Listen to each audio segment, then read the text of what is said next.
Today we got a special treat for you. Total zombie mat. I wouldn't have even done my own laundry there to start. I had to go deep into my Rolodex. We're fighting tooth and nail. It's not going to be a typical podcast. One quick thought on that. So we're very fortunate today to have... I bought what I think was the smartest thing I ever did. Brendan Edmonds. I bought this laundromat for $40,000. Let me show you what I did next. In this case, this business is profitable, the team is in place, and the structures are there for long-term success. Here's the kicker. Because I invested so much in infrastructure, I have zero maintenance costs, average $7 per turn. On average, each machine does 3 turns per day. 15 years and a great run. And this brings in over $150,000 in gross revenue.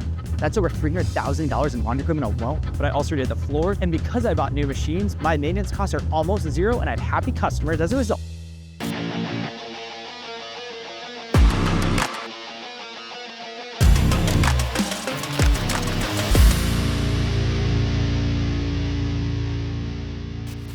Brendan, thank you so much for hanging out with me today. Absolutely, Waleed. Thanks for the invitation. Excited to get into the other side of the industry that people seem to never want to talk about, that you and I talk about every day on our phone calls, our texts, our FaceTimes. There's a whole side of this business that I think people don't even realize exists. We've got to bring people to see 360 view, not just the counting quarters, the shiny machines, the 5-star reviews, the real day-to-day operations of a laundromat. And the first thing that comes to my mind, which we see on the internet a lot, passive income. Now, you're an owner-operator, and frame it for us. Your store, unattended or attended? Unattended. Okay. Unless you consider, the security system as my, monthly employee, as I like to tell folks, but unattended, self-service only, 37 machines. So just the right size, especially for those starting out. I think that smaller is better than bigger until you're ready to really make the jump. And I think it's a natural segue where folks see these big 200, machine stores in Texas, California, the rest of the world, and they think that's awesome. But every laundromat comes with its challenges. You've got to figure out, are you going to bite off what you can chew, or is it going to be a constant problem for you, especially getting into the industry with no background like myself? So, no background. How long you been in the business? Just over 4 years. Bought my store in November of 2021. Total zombie mat. I wouldn't have even done my own laundry there to start. I could not get a distributor in there to fix things fast enough. I couldn't get the walls painted, the lights changed with LEDs, the floors deep cleaned. It was your true gut renovation in phases. Right. And we'll talk about that later, but it's, what I think the opportunity that's still out there. I don't think these opportunities exist as much, but for the savvy investors and folks that want to roll up their sleeves and get into it, I bought what I think was the smartest thing I ever did. $40,000, that right now would probably be the excavation costs to tie into city water and sewer in most East Coast municipalities where things are very expensive. So, there's deals out there, but you have to understand there's going to be a lot of work behind it. Right. So we started this point on the whole passive when you mentioned about dumping the quarters. You've been in the game for 4 years. So first of all, you're not new as far as I'm concerned. Like once you hit that like 2.5 year mark, like as far as I'm concerned, you seasoned. You've been cooking for a while. Like what do you see or believe? I'm not even going to say feel, believe, because you and I have had some really deep conversation and some long text threads that this passive notion that's going on the internet. What do you believe about that is misleading people and setting them up for failure in our industry? I think the idea that you can walk in, sign a purchase and sale, take the keys, and then run it remotely, never be there, is this myth. The loudest voices that seem to be preaching that this is so easy. You and I mentioned this recently about you can find one in 15 days or 30 days. I forget, under 90 days, you can just find a laundromat, buy it, and start. I would love to understand what those people do on the 4th of July, first summer that you own a laundromat, that you're at a cookout, trying to relax, and the phone rings, you're halfway through a lobster tail, and the person on the other end of the phone says, your place is flooded. Yeah. And it's funny you say that, because I was just scrolling through social, I think it was yesterday when I was driving back from the store. Depending on the time of day when I leave for the store, it's anywhere between a 50-minute or an hour and 20-minute ride for me. So I get a lot of time to like soak in some podcasts or listen to some audiobooks. And I can't remember the gentleman's name, but it was the founders of Edible Arrangements. I'm almost positive that's who it was. And somebody might have to fact check this. But what they said is they started talking about business and being in the trenches and building the business and then franchising it. And somehow they got on the topic of courses in business. Folks like, And he made this statement that really kind of hit home for me. folks He like, said, we are so busy building our business, helping our franchisees. We Looks had like- zero time to think about building a course on to do what we did. He said, now, if someone is doing that, they broke it down into two perspectives. One, they're probably not making that much money in the business and they see it's more money in the course. And there's nothing wrong with creating courses, don't get me wrong. And then the other aspect, he said, if you're just doing the business, you just don't have time to do it. So you're going to be making so much money in building your business versus you pulling back. Now, there does become a time when you can build your business to a certain point. You have a team, and then you step back and you reach that point in your career where you want to give back and you start sharing education, etc. But I thought it was a really valid point when he said that. And it got me to thinking about laundry because there's just so many things out there. And when you can talk about going from finding a laundromat and acquiring it in, 15, 30 days, I think now they're starting to push it to like 60 or 90 days. I clearly must be doing something wrong, clearly, because it took me a while to get my next location. and I think it gives folks a false sense of understanding of what is expected in buying a small business, whether it's a laundromat or not. And a conversation I have with a lot of people is, I've been looking for a year. I can't find a deal. I can't figure out what's wrong. Is it me? Is it the industry? Am I not welcome? And I sit back oftentimes after these calls and I think to myself, one of the biggest values that I found when I first started was folks like yourself. Folks like Mark Laskamp, folks like John Schemmel, folks like Jordan with the Laundromat Resource Podcast that have brought to light the real side of the industry and being able to be relatable for folks. Because you see these very polished marketing presentations that say you can find a laundromat in 30 days and people are finding a deal. And then in 6 months to a year, it's on Biz Buy Sell because they bought a deal. They wanted to get in the game. They were too emotionally attached. And now they've made a potentially financially crippling move that they then have to try to get out from under. And when I look at it from a consulting and a brokering side, it's really hard for me to frame it other than being truthful with prospective buyers on the other end of, hey, this just was somebody that jumped in the game, tried to do it while having a corporate job or running other businesses. And to your point earlier, I heard a famous quote when I was in my tech sales days that those that teach can't necessarily do, because they can monetize their teaching skills, right, but they are not monetizing the execution of their skills, and they're not in the trenches necessarily every day, counting corners, handling customer issues, striving for a first-class white glove experience. And you have to be maniacally focused. I only started truly feeling comfortable even consulting and brokering about 3 years in. Wow. Because my place was totally done. I had no projects left.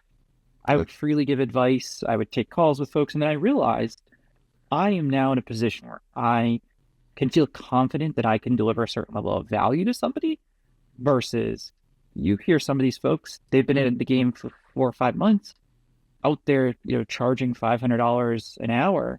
And I don't know what they're going to tell you. I don't know what they've learned. They haven't even survived one full tax year. Or they haven't even filed a full year return. Yeah. What do they know about ops and renovations, etc.?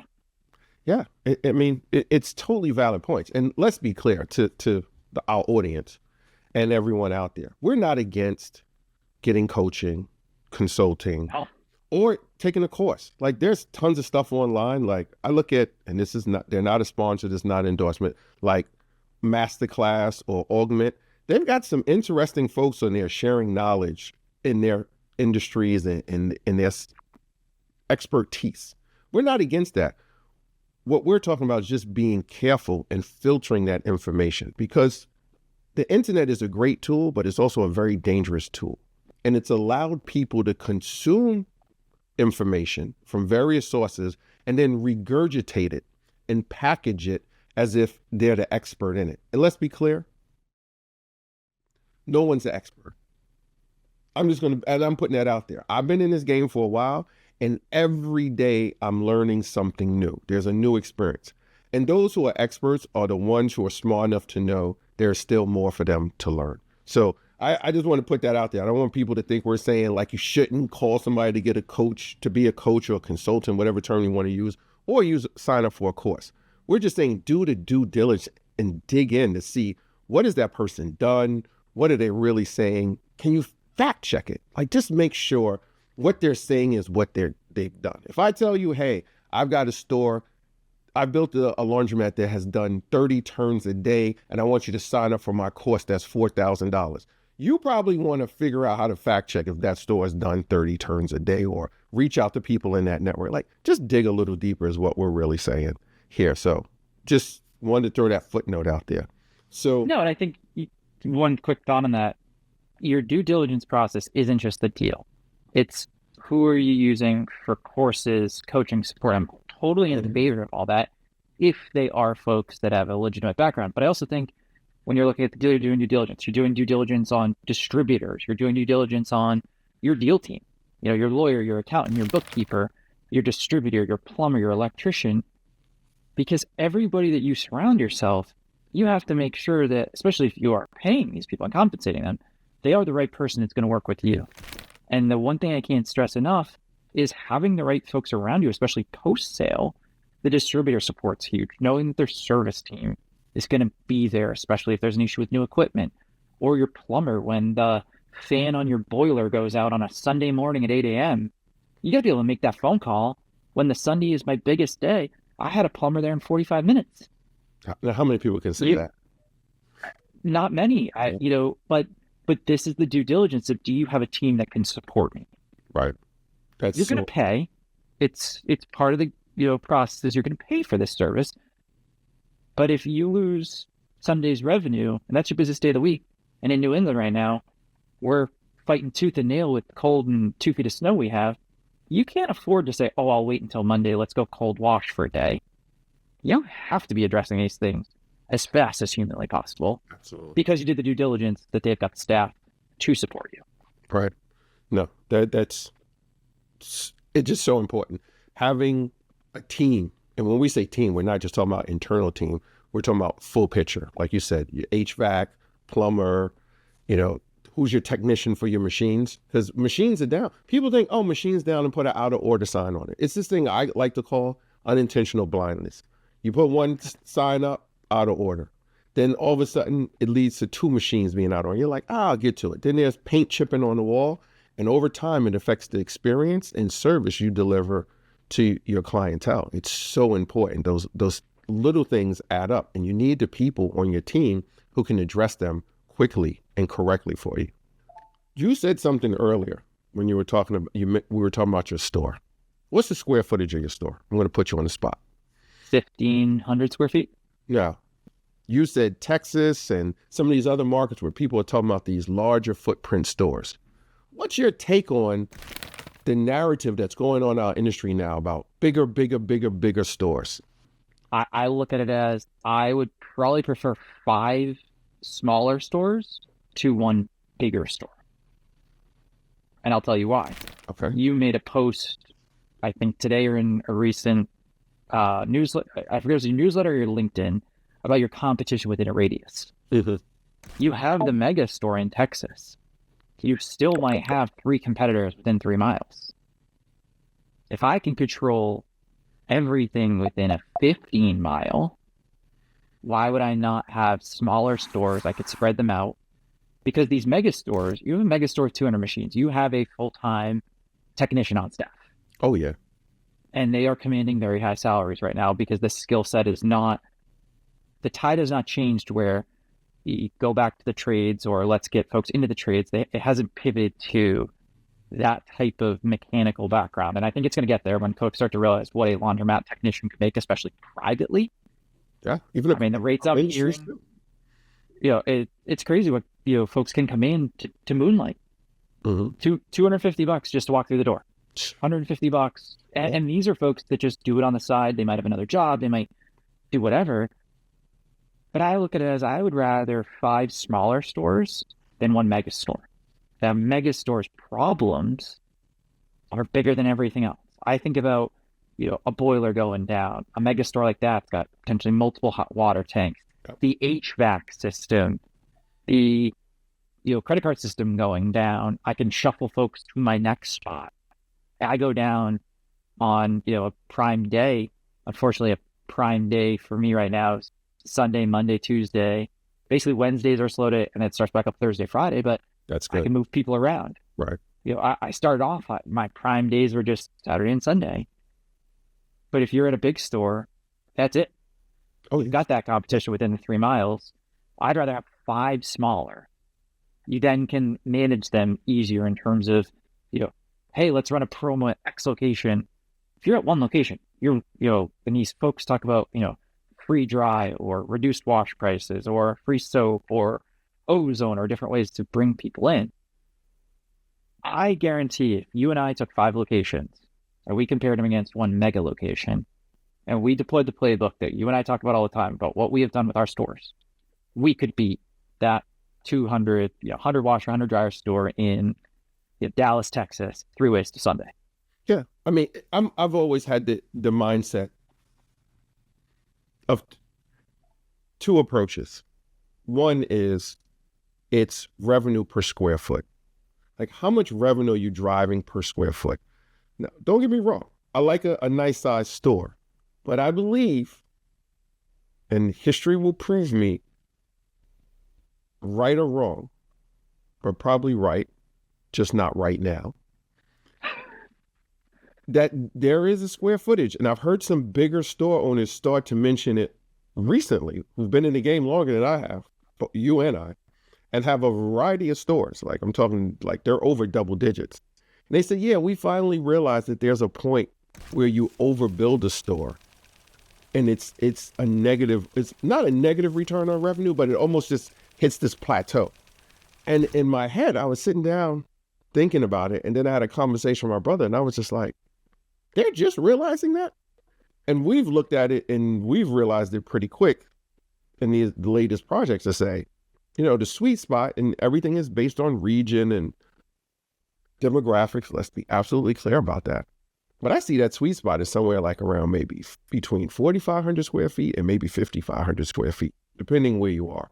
But I know small stores in New York, forget it. Like a 4,000 or 5,000 square foot store, like that's not the norm. I'm sorry, it's just not the norm. They're like 1,500. My dad's store was like 2,200 square feet by the time we had expanded it to 22. We expanded it 3 times to get to 2,200 square feet. And it was an odd shape. It was like this L-shaped store because we kept stealing space from other parts of the building. But the revenue per square foot is what's really important.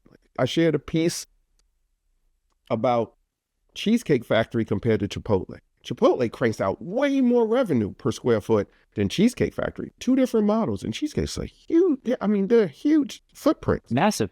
Yeah. The menu feels like a college textbook. Dude, the menu, like...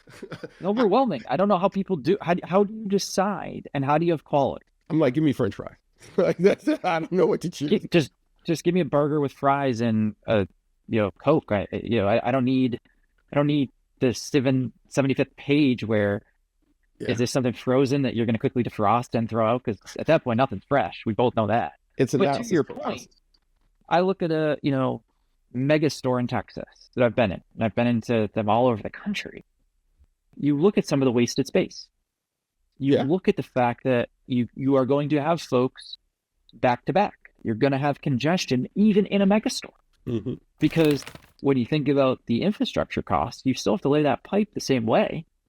Whether it's my store, I've got 4 islands for washers. I've seen these mega stores with 2 or 3 big islands. But to get out to your main drain and get out to all the water supply and get back to your behind the scenes infrastructure, you're still condensed. Yep. You're still tight. And when you think about revenue per square foot, it's great. You've got 25 folding tables. You have the kids center. You have the reading nook. You have a space comfortable for attendants to do wash, dry, fold. You have an office. You have a bathroom. I'd keep all that. That's totally fine. But at the same time, you're also heating and cooling that space depending on where you are in the country. And I think about some of these places that have really high ceilings and all that air just sitting there, and you're wasting money. Yeah. I'll never forget going into a store in Texas. I was on a business trip. I hadn't bought my store yet. And I walked in. It's a beautiful store. Probably about 75 washers, maybe 100 dryers. Connected to a gas station and a taco shop. It was the coolest little... The gentleman owned this whole building. Tons of parking. And all I could think about, I look up, and I'm just watching the air conditioning just sit at the top. Mm-hmm. And it wasn't comfortable in there. And I'm just thinking about what his HVAC infrastructure looks like. What does that coolant cost? My business brain starts cranking. And I'm thinking to myself, this is the type of things that most folks don't think about. They see the flashy store online and say, I need the big one. Bigger's better. Bigger's, my niche. I'm of the camp of, I want to be the best with the size that I think makes the most money, that I can run 6 a.m. to 9 p.m., 365 days a year with the best equipment, with the best customer service. If there's a problem, I am Johnny on the spot. See that, and that's important. And it's not, listen, don't get me wrong. I'll take a big store, but let me be clear when I say that. The revenue and the traffic has to match the square footage of that store. Has to. Has to. If I got a 15,000 square foot store and this thing is doing, 8, 9 turns, nope, I'm happy a day, right? But if you got that and the traffic doesn't go with it to support it, then it becomes a drag on your bottom line. And that's to your point earlier. So size is relative, right? And I get it. People talk about, and you mentioned it earlier, you want to have aisle space. You want to have certain pockets in your store, the office, the safe room when you want to have rear loading VACs or coin machines, whatever you're choosing. We won't talk about payment type just yet. But those things play an advantage when you have the square footage to do it. But the revenue has to support the square footage. I'm a firm believer in that. Size is important, but the revenue per square foot is even more important. And to your point about having 5 stores versus 1, I am of the school that thought having less can be more. But if you have 5 stores using your scenario, and they're geographically located in a similar area, you get the network effect. And we don't talk about that enough in our industry. And that ties into the naming of the store, branding and all this. We downplay that so much. And this is where I learned the importance of that network effect. When I was selling real estate, I was only focused on one neighborhood. And at first I thought it was a disadvantage. And I was like, the broker, can I get a bigger territory, et cetera? He's like, no, just focus on this neighborhood. Trust me. Here are the stats for that neighborhood. This is how much property changes hands, et cetera, during a year in that neighborhood. And Brendan, let me tell you, it was just one of the best pieces of advice that I got when it came to being laser focused in business. And what happened is, because I was only focused on one neighborhood, I got more and more exposure faster in real estate. Every time I got a listing, whether I knew I could sell it or not, because some people back in the day wanted some really crazy prices. I'm sure you're experiencing that now with on the business broker side. Oh yeah. The one caveat I had with every listing I signed, even when I knew it probably wouldn't sell at the multiple they wanted, can I put a sign on it? And they say yes. And I flooded the neighborhood with signs. Even on listings I knew that wouldn't sell. And people kept seeing my name over and over, our firm's name over and over in all these signs. They were in front of bus stops. They were on busy streets. And people would call me and be like, yeah, you're super active. You're a great real estate agent. And in my head, I was just like, I ain't closed a deal in 3 months. But if you think that, but I found out it was because of the signage. So if you did that with 5 stores, you built this network effect. you have that same impression on people. They're like, wow, this laundromat's everywhere. And every time I go into each one of them, I get the same great experience. So that plays to your advantage too. Well, and I think you bring up an interesting point, not to somewhat go backward and also not to skip ahead, but the geographical focus too. What I try to tell folks when they're looking at acquiring anything, but specifically a laundromat, is be maniacally focused on one area. Especially if it's an area where you live, work, play, whatever you're familiar with. I call it home field advantage. Yeah. I bought my store in my hometown. That definitely immensely helps me because I know the clientele, people know who I am, people see me out and about. Been a constant face of the community for over 35 years. What I tell folks is figure out where you want to buy, figure out what area you like, and start to do your research, start using the laundromat, start to get familiar with the experience that you want to deliver. Look for improvements. Is there meat on the bone? Are you buying a turnkey store? What are you really looking at? So when you go see these packages, there's a couple gentlemen that own 5 or 6 around me, and this is where this whole thought process for me came from. They have the cleanest, best stores. You could eat off the floor in the middle of winter in one of these stores. It almost feels surgically sterile without clean. He does no wash, dry, fold. He has brand new equipment. He has cutting edge payment systems, but the store is so clean because he has an attendant there, fully staffed, to make sure that that place never gets dirty. And I looked at these two gentlemen's separate operations, and they kind of abut each other with the territories they cover if you think about it that way. And I said to myself, they are doing something right. Correct. Their stores are somewhere in that range that you mentioned. I think one of them has some smaller stores in like the 3,000 square foot. They don't go bigger than, say, 6,000. But if you go to any of their 5 locations, you are getting the same exact experience. The difference will be the attendant on staff, the address you go to. You walk through the door, you know it is Waleed's Laundromat. And because it's the same machines in both cases, they buy from the same distributors, same payment systems. Obviously, your laundry cards don't work because they are a laundry card style store where cards aren't going to work. But the point being, you have conditioned your customer base to expect a certain level of customer service, of an experience, and what they will receive every time. And they will catch you slipping. You mentioned the order signs. The lights are out. The paint chipping. I repainted one section of my store where the laundry carts hit and scrapes it up. I got a text message. Hey, did you do some painting in here? I repainted my concrete bases. Wow, the concrete bases look different. Did you change the color? Laundromat customers are some of the most perceptive people you will ever meet. Hey, and it's crazy to me because it's not the big things they're going to call out because they notice that everybody does.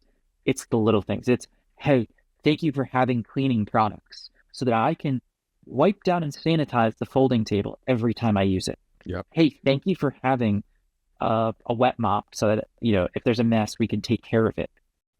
Hey, thank you for having fans that, you can control if for some reason my brand new mini splits in one spot get a little warm with the dryers. I put in a fan that I can control and I will tell folks, hey, if it gets a little toasty back here and you're sitting and folding, give me a call. I'll turn the fan on for you from my phone. Right. There have been some situations where I've said to myself, okay, what's going on at the laundromat at midnight? Why is there a motion? Well, then I find it's somebody that just did 14 of my 20 washers. They've been doing laundry for hours, finally finishing. Because this happened a couple times where this customer was just there too late and they kind of lost track of time. They probably fell asleep, for being totally honest, and realized, okay, I got to fold and go. But when Right. you're spending that much money, my willingness to say, And I'm not going to send the gallery in, especially I've got your license plate, I could see you, you're not doing anything harmful. my place is your Fine. place. Take your time. But yeah, well, and like I said, the Airbnb operator that goes in an hour early.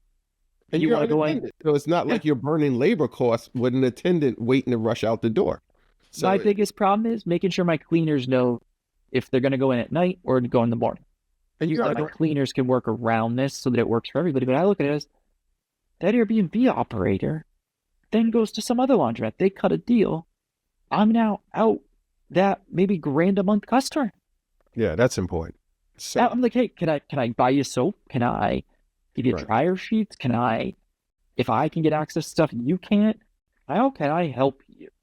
That's it. And that's the key.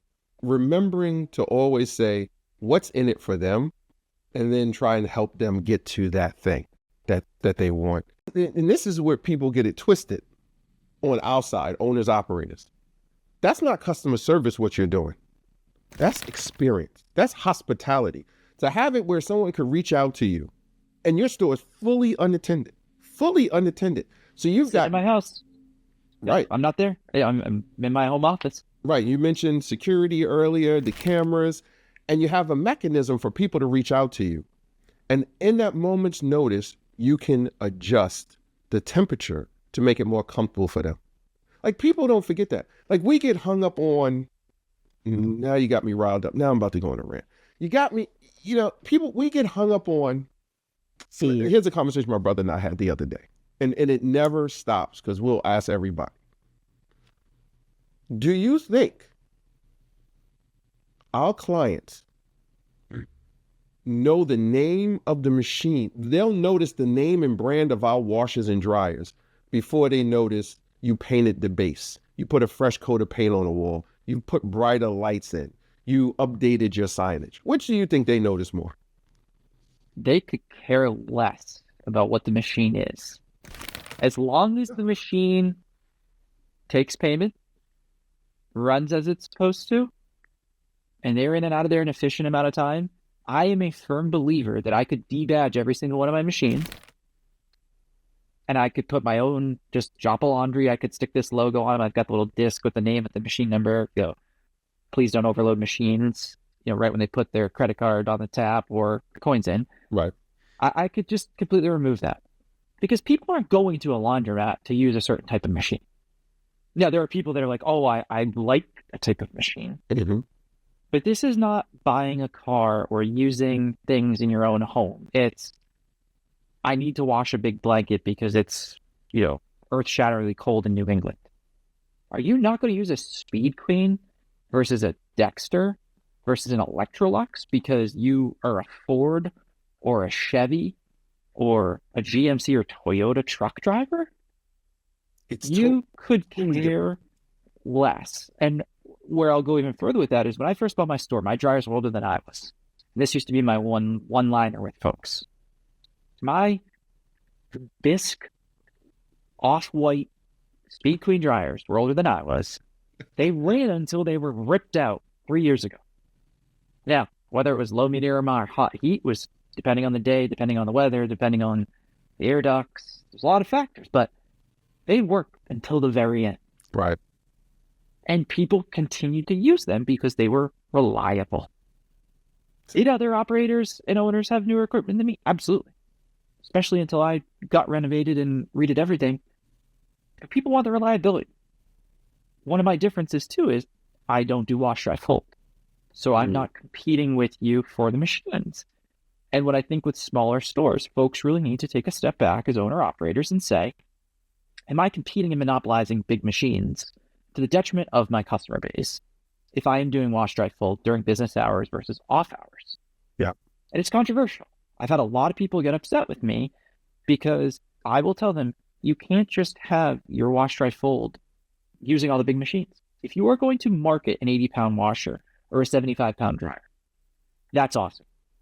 Also expensive. So folks, that are new to the industry don't think those are similar to just buying a double home washer, because that's another conversation I have with a lot of folks of how expensive things are. Once you commercial, might as well just throw your budget out the window. 3 extra contingencies, but I digress.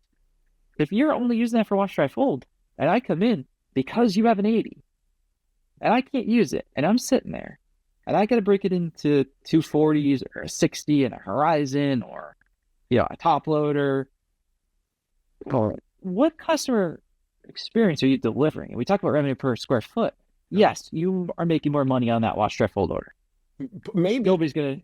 Maybe. Depending on that's the perception as the owner operator. Yep. I see that van pull up, they're rifling bags out of it. It looks like something out of a movie scene, robbing a bank of load all the money in. The laundry money's coming in, but I then turn around, I'm never coming back. Yeah. Because I knew I couldn't use that 80 pounder that you are pumping on social media, or the 75 pounder, or I saw a 150 pounder. If I can never get access to that, why would I bother? What am I going to expect for your experience? Because then if I need that washer and I need a dryer that fits it, what am I going to do? I'm not breaking it into 10 dryers unless I want to wash and dry one item at a time. And again, I learned very quickly, as you can probably tell me many stories of your time, you're going to see a lot of things as an owner in the laundromat world, and you're going to be desensitized to anything. When somebody wants to dry one individual beach towel in 7 dryers, and they want to run it for 40 minutes on high, and they're paying the same price, and they're not asking for a discount, my feeling is you probably could have fit most of those in one, maybe split into 2 if you want to maximize your dry time. But that customer got access. They didn't compete. And they didn't feel like they couldn't choose to do that. Now, as the owner, I'm sitting there saying, okay, if somebody comes in and then they realize, oh, this machine has one piece in it, I have to sit there and manage the expectation of, hey, this is something I need you to do kind of on a slow day, or, if folks start lining up and need dryers, could you be mindful? And when you approach that correct way, most people are fine about it. People are so scared of the human interaction. They're scared of you just saying, hey, I notice you like to do things a certain way. Is there any way we could find a time that works best for you to come back if you want to do it this way? Yeah. I now have folks that do Airbnb turnovers because the laundromat that's more convenient for them is a zombie map. Out of order signs galore, unsafe. Owner just seems to have mailed it in. This individual comes to my store. Every time they come in, they spend $200. Jeez. They now get let into my store an hour early, so that they get an hour head start on doing all the wash. So they're in the dryers for anybody else that started a wash. And that was strategic because in the Airbnb world, everything's on time to value on a turnover. We talk about turns per day. We're only making money if those washers and dryers are spinning. When you connect with another business owner and you make their life easier, and they're telling everybody in their world, people don't realize how many conversations happen outside of Google, Facebook, that somebody refers you and talks about how great of a job you're doing. I can't tell you, I still have a suggestion box, even though I have the direct phone line that I answer myself, and I firmly believe we'll talk about that in a second on the AI attendance, etc. I still have a suggestion box. I can't say how many people write down, oh, this place is awesome, thank you so much, or they get feedback like, hey, I think there might be, a drain issue, or, it seems like it took longer to wash, check it out. Customers acknowledge when you are putting in the time and effort, and they look out for you. Versus when I first started, folks didn't look out for me for anything. I now get calls, there's a little bit of water on the floor, or hey, just so you know, some salt trapped in your front mat might need to be vacuumed.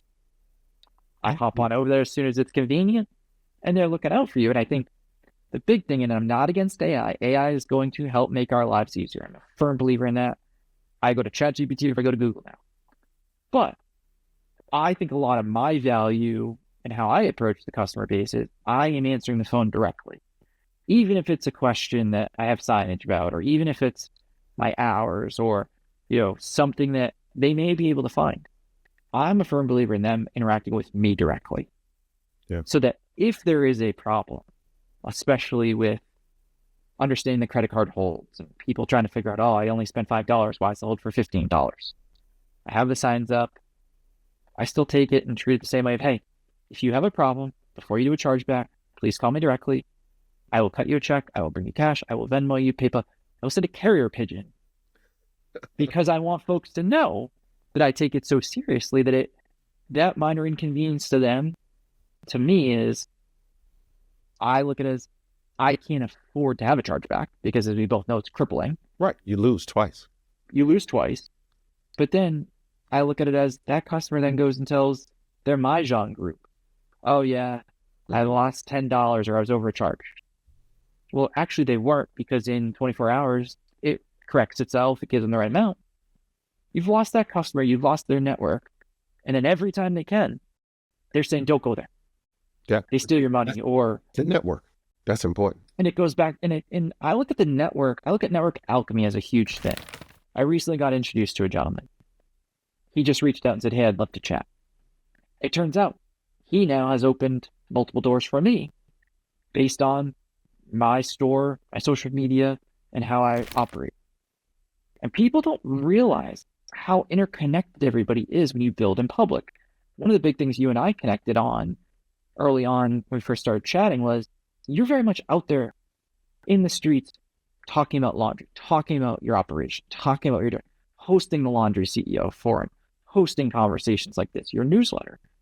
You are making it as accessible as possible for folks. And that's what I've always tried to do is show people that you don't know who's watching you.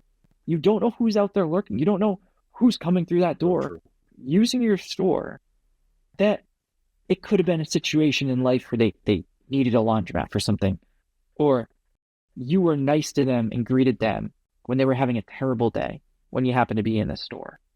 All these little things build into the network. People don't forget it. I've had situations where folks are like, hey, you the gentleman that owns the laundromat? My friend was there. She was having a rough day or couldn't get a credit card to work, and you just took care of it. It's these little things that, so many people are looking for the quick win. They always need to win. I'm okay losing. I'll tell you why. You have an issue on a $10 machine. I'm going to move you over to my other one. Let me check that one out. Let's go over to my other $10 60 pounder. Let me get you set up. It's on me. It's on the house. Because my perception is, if you're coming in and you're spending $10 on a washer, and you're going over, you're likely using 2 of my dryers at $2 for a full cycle. That's $14. I was not a math major, but I became really good at math and I bought a laundromat. At $14 a week, you think about the horizon of that customer. They might come in, they might maybe do a $5 load, a $7 load, $10, maybe it's $20. Maybe sometimes everything backs up and they spend $100. I am not losing somebody over $10. It's ridiculous. Because the 1 year horizon, I think about the folks that I've had since day one 4 years ago. And now with, my CCI dashboard, no promos, not sponsored, but huge CCI and FastCard fan, I can now think about tailing effect of how long folks have been with me and the loyalty they have. That motivates me every day to deliver the best in class experience. Right. Because if you have somebody that spent thousands of dollars with you, that owns an enjoying business, that is coming to you when they could maybe go somewhere else, or they drive the extra 5 minutes to go to you, that motivates me to take the L, to know that I have them. They know they have my word that I'll always make it right. And folks just think, oh, you need to win. The customer isn't always right. The customer is always right. Well, maybe they are. Maybe they aren't. Well, I'm going to go back to the point. Like you said, you take the L. Let's be clear. Like I get what you're saying when we say, like, as a business operator, we'll take the L. Here's the $10. But I frame it as, is it really an L? Because if they're happy, as you said, and they come back and they continue to talk about the store, it turns into a W, Waleed. Oh yeah. Right? They continue to talk about your store, which I want to go back to that because this point that's bugging me about when we talked about 5 stores and the network effect and getting the name out there. They're so overwhelmed with what you did to help them in that moment of need or moment of trouble.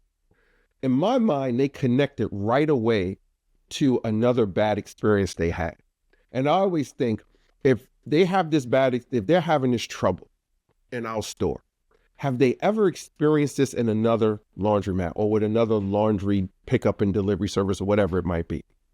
And then I quickly run through the scenario and say, if they had this experience before, they're probably going to think, I'm going to handle it the same way they had it before. And it probably was bad before. So if we do the opposite, we solve this problem as quick as possible and get them satisfied, they're going to be twice as happy because right away they wanted to associate it to this negative experience they've had in the past. And maybe they didn't have a negative experience. Maybe the other laundry business solved it well. So now we need to either meet that expectation or go higher than it. And I believe it's a win.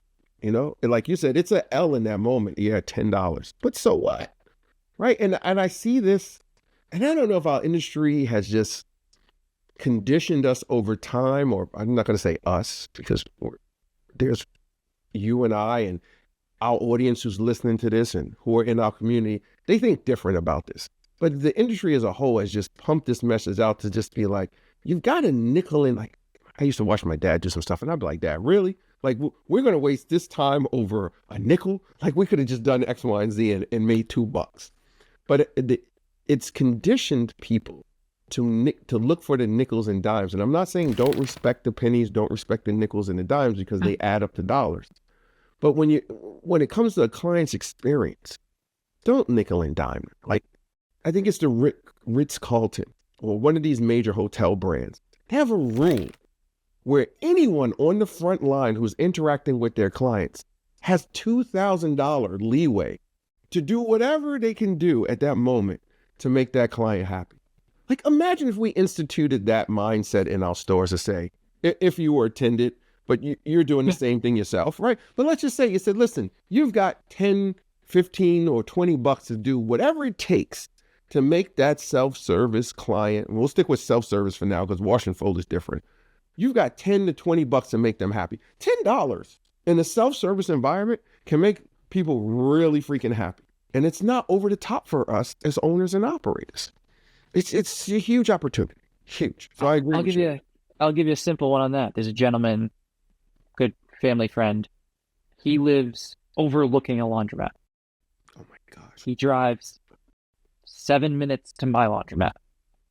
He ran into an issue. He calls me. I said, hey, hope all is well. How can I help? Blah, blah, blah. He walks me through the issue. He just told me exactly what you said. The laundromat that he could walk out of his apartment to and walk back between cycles. He could literally flip his laundry and go back home. That's how close he is. I'm talking overlooking. They would not do a rewash when the clothes were soaking wet. I said, do a rewash before I give a refund. Rewash costs less than the refund. Well, and so he had the issue and he was like, hey, something's not working. Oh, my change machine broke. That's what it was. Right. And he thought he was going to have to eat it or something. I said, absolutely not. Load up the machines. Text me the numbers when you're ready or stand in front of them. I will override. And he said, I've had similar issues everywhere else. And it's always my fault. I got to pay for it. And then I don't go back. That's it. And I appreciate the fact that you didn't screw my day up. And I apologize. I said, sorry. He goes, are you kidding me? He goes, the inconvenience factor was gone because I knew when I called you wouldn't let this happen, right, or you take care of me. He goes, I didn't have to worry about that. I knew you would take care of it. How quickly could I get a hold of you? Maybe, how do I make that work? But he's like, you were Johnny on the spot.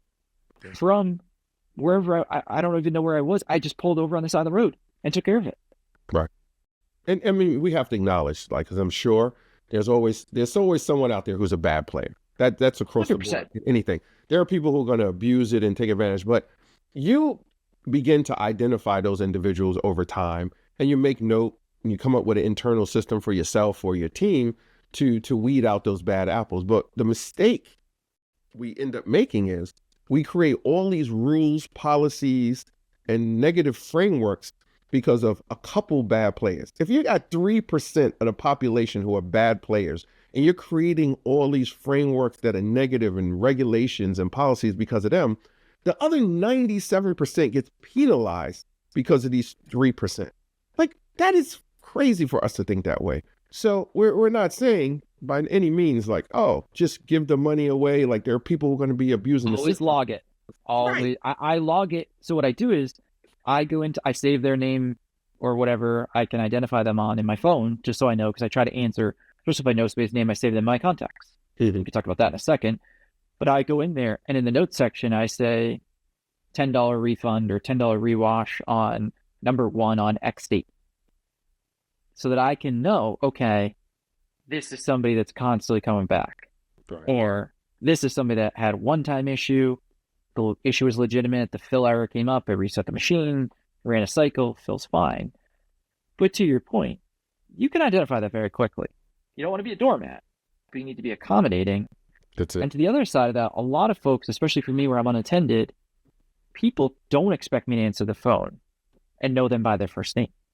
I have met folks 1 or 2 times. I've saved their number.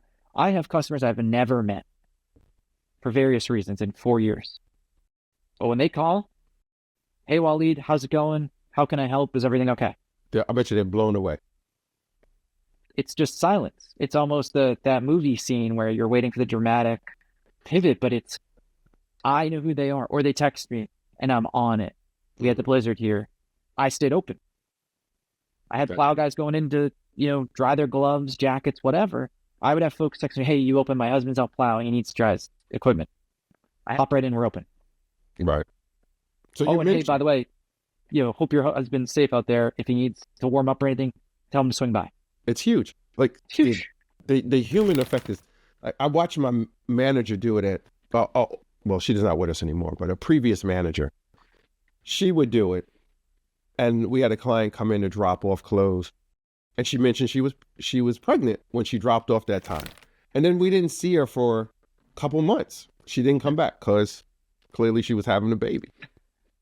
And then she comes back after a while and she drops the clothes off. And the first thing the manager calls her by name. And then it says, hey, we haven't seen you in a while. Like, how's the baby? Like, and that's a tricky one there because suppose things 50-50. Yeah, things might not have went well and things could have went well. But the person was more blown away that she remembered she mentioned she was pregnant. And then she asked, how is everything? Ecstatic, right? So that brings back to what you said earlier. And I scribbled this down because I wanted to make sure we touched on it. You said you answer the phone yourself. And then we kind of mentioned AI a little bit.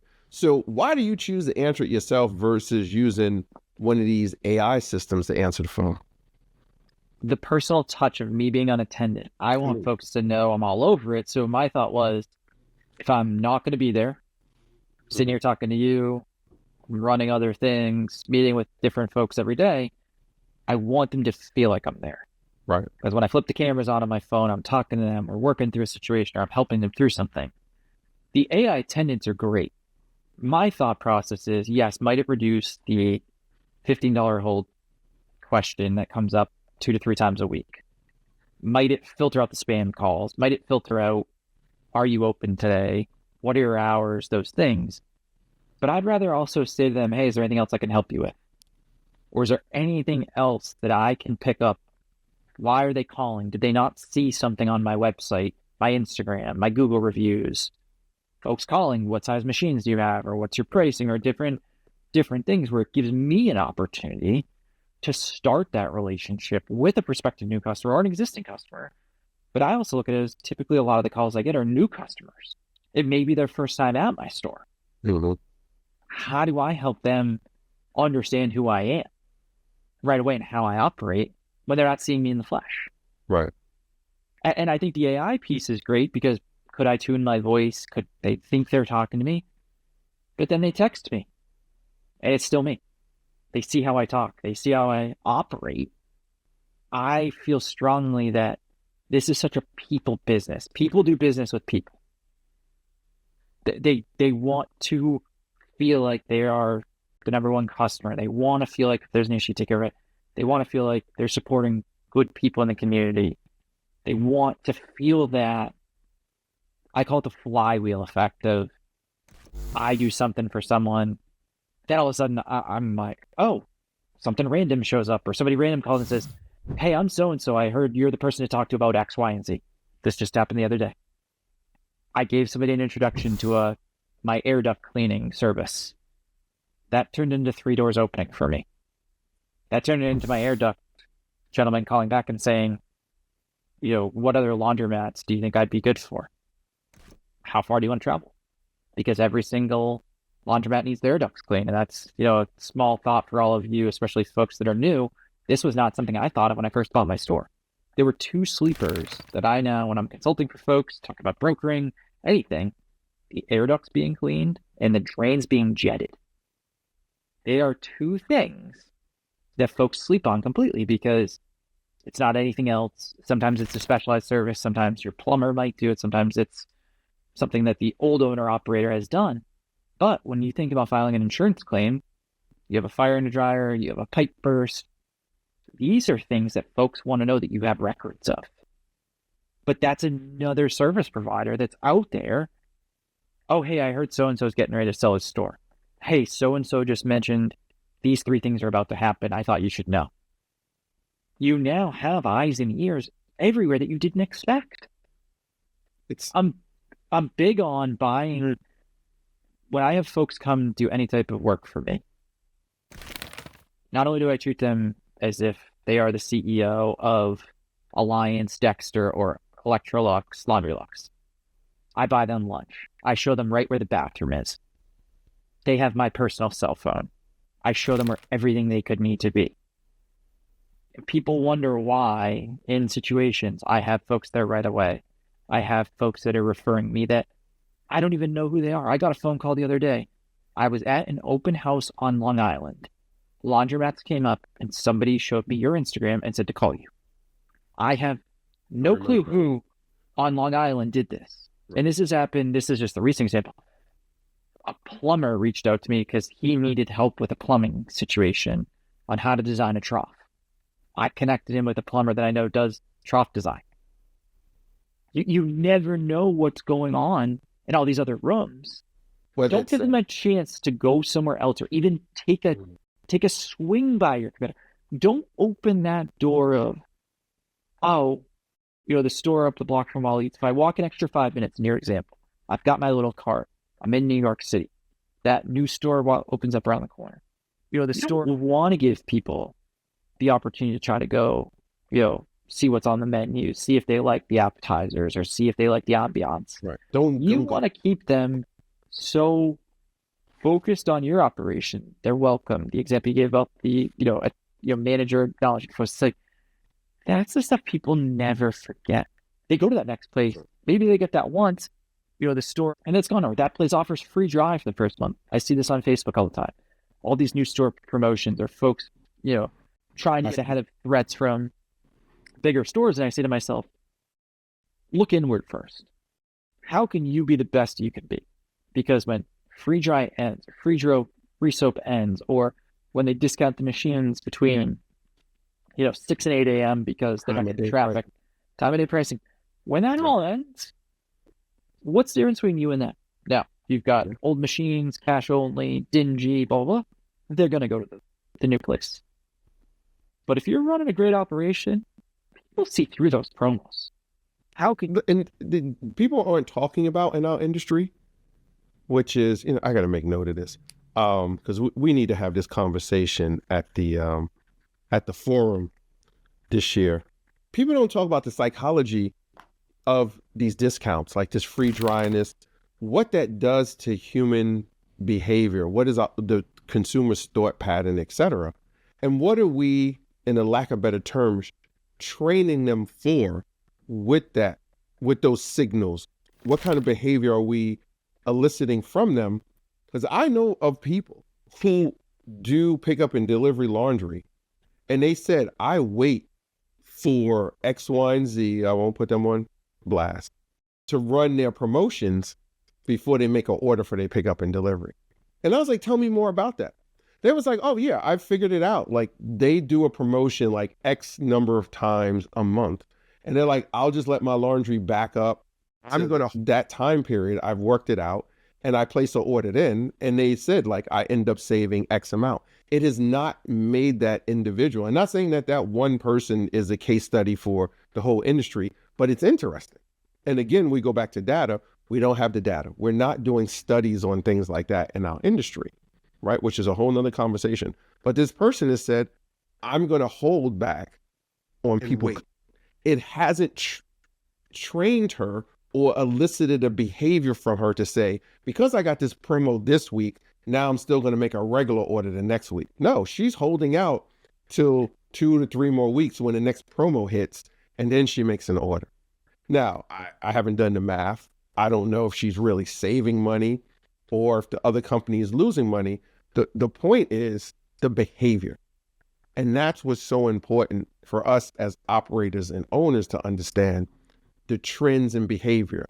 Like, look at all the data that's out there that retail collects on people coming in and out of their stores, what they do online. Like, there was a whole thing about Target with a father and his daughter and the type of ads they were showing her. And he got upset about it, et cetera, et cetera. And I don't remember all the details. But Target had so much data on her behavior patterns, what she was doing on the website. And then when you go in the stores, don't think they're not using, we'll say everything. AI. Yeah. Anything they can. Instacart just got in trouble because, if I remember correctly, you and I could be sitting next to each other and we go and put out an order. Based on our histories, I might get a higher price than you because I looked up a luxury item or I wanted the higher end, I wanted the ultra premium Tide. You're fine with generic Tide. I wanted Instacart's giving you $3 for the same product that I'm now paying $5 for. And so you bring up an interesting point about some of the pickup and delivery and just the overall perception. I can never forget being in a laundromat with a friend of ours. And I don't want to get too specific because I want to make sure I keep this somewhat discreet. But basically, they don't run promos. But you can see when they support other laundromats overflow, when they have run a promo where they see the cross-contamination of the customers using non-promo laundromat laundry bag to bring the laundromat into the store. Because that group did a promo, and then the customer returns back to non-promo laundromat after promotion's done, and you sit there and you say to yourself, okay, maybe that person thinks they've made a couple bucks in the long run. But at the same time, when you've got the same person washing and drying your stuff under the flag of two different places, there's something there that was cracking me up as this individual was explaining this to me. Oh yeah, that person orders from us once a week until this group does a promotion. Then we miss them for the promotion cycle. Then they're back. And they come back. The industry seems to rush to promotions or just losing money to try to gain folks versus looking inward and saying, how do I reinvest the money I'm going to lose on increasing operations? I'll give you a good example. I just ran into a situation where I saw that somebody was charging the same amount as me on dryers for a bigger dryer. Now, I know that my dryer price versus their dryer price, they've got newer equipment. I'm sure the rates are different. It's a bigger capacity. I have to figure we're paying the same national grid bill because we're in the same, municipality, code, etc. If I sit there and do the math, and that dryer is a 60-pound dryer, I've got a 30-pound, and you're charging the same amount. I know you are bleeding money every time that machine spins. Right. And you doing full cycle or you do by the minute? So I have full cycle in two ways. My new Speed Queens from 3 years ago were full cycle off the truck. Okay. I had pay per corner. When I put the CCI readers in, I made them 20 minutes. So off the back of the truck, those didn't come out full cycle because that was still in full cycle, wasn't a thing. Right. But because the credit card processing, etc., I did a bunch of data. I arrived at 40 minutes on the newer equipment just based on some industry statistics, again, which we don't have enough data on, to be totally honest. But I also figured out from customers, I talked to customers, I said, hey, what's the average time? 35 to 50 or so minutes. When I pivoted to, so those are 7 double pocket, 30 pounders. Okay. My 3 single pockets always felt like people weren't using them for very long. So I did 20 minutes there strategically because I've got gentlemen that work in the trades that they do their work close. Well, they do their t-shirts over there for 20 minutes. They don't need 40 minutes. So they do their jeans, their heavier clothing in the 40 minutes. They're basically just trying to get the wrinkles out of their t-shirts. Right. And why am I going to sit here and say, oh, it's 40 and 40? So I pivoted and said, I want you do laundry your way. You want to use the 20-minute machines that are 14-ish years old that are still running great that I love, you go for it. Right. But if you want max efficiency and you want to stack machines, you want to have they're higher up, the double pockets are higher up, some people like that. Some of my other customers prefer the lower of the single pockets. Again, I look at it as, it doesn't matter what I like or care about. It matters if the customers come in the door, feel like they have what they need. Somebody asked for a step stool. I was super against it. Be careful. And it's one of those things that I sleep well at night, but I think about the step stool being an issue, a flood, something bursting right now with the water and ice and everything with the snow. But I look at it as, I don't care that I can reach the soapbox on a 30-pounder. Mm-hmm. But if I have a customer that's trying to climb on a chair and a folding table and the concrete base, I have a bigger issue. Yeah. A way bigger issue, where I'm sitting there saying to myself, all right, now we've got you parkouring my laundromat to get soap in. So my thought to that is, okay, we've got to have the bases on these because I have a basement. I don't have soft mounts. Even with soft mounts, if you throw them on a metal base, they're still high. The question then becomes, do I attach a splatter? But again, we're not solving for the problem of a customer experience. How do we make it so that the customer gets their detergent in? Because in the newer machines, as you're aware, and folks that may not be as well versed in the audience, is you're loading from the top. You're not loading from the front. Right. Folks don't want to put the detergent in with the clothes because then it negates, if you do an ultra cycle and there's 3 rinses, you want that soap compartment constantly injecting. Right. You don't just want to go out in the first rinse. Oh, you're messing up your clothes. It's throwing detergent on it. Throwing detergent on it. You're sitting there saying to yourself, okay, let me just blue dye everything. I mean, we could have a whole conversation about laundry 101 and how to spot somebody that, maybe doing laundry for the first time in their 40s and 50s, because I could write a comic strip on that whole, I've never done laundry in my life. I don't know what to do. And I'm like, okay. I was like, it's going to be okay. This is what you do. This is how you do it. I said, I'm not an expert in folding. I said, I can fold a fitted sheet. Shout out Mark Laskamp again, because the folding videos that are still on YouTube, I tell folks, I said, you need to know how to fold things. You go right to the fold on YouTube and they have the best videos. But, just using the machines as a consumer, I tell folks, if you don't know how to use the machine, you have no business owning a laundromat. You have no business underwriting a deal.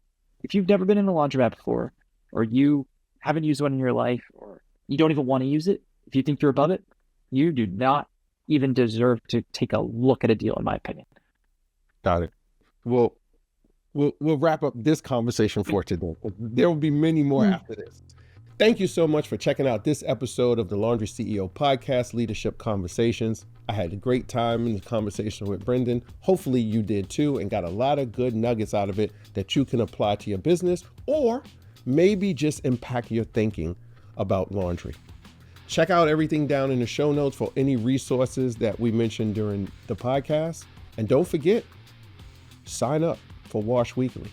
It is the one laundry publication that will have you outthinking the competition in your marketplace. See you in the next one.